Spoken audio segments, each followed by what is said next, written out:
अनधिकृत ठिकाणी अजिबात फ्लेक्स लावता कामा नये। आम्ही आता एक परिपत्रक काढलंय की असं जर कोणी लावलं बारामतीमध्ये अनधिकृत ठिकाणी तर ज्याचा मंडपवाले असतात ना त्यांच्याच ते काठे आणि बिठाण काय काय बांबू म्हणजे लावायला बांबू दुसऱ्याला लावायला नाही तिथं ते आपला बोर्ड उभा करण्याच्या करता फ्लेक्स उभे करण्याच्या करता तर ते ज्यांच्याकडनं आलंय त्याच्यावरही केस करायची ज्याने लावलंय त्याच्यावरही केस करायची आणि बंदोबस्त करायचा। ह्या पद्धतीनं आपण केलं पाहिजे। पिंपरी चिंचवडमध्ये पण ते करा।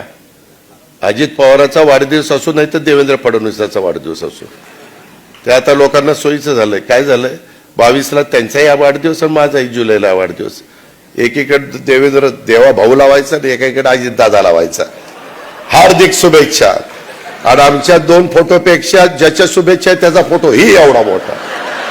अरे वाढदिवस कुणाचा आहे रे देवा भाऊचा आहे का अजित दादाचा का तुझा आहे पण त्याचा एकटा फोटो लावला तर कोणी बघणार नाही म्हणून ह्याच्या दोघात ह्याचा हे जे काही प्रकार चालतात हे जरा बंद करा। जिथं फ्लेक्सच्या जागा ठरवल्या तिथं लावा ना ज्याच्यात दम आहे ज्याच्यात काय लावायचं पैसे खर्च करायचे करा खर्च पण त्याच्यामुळे आमचं शहर का बकाल करता।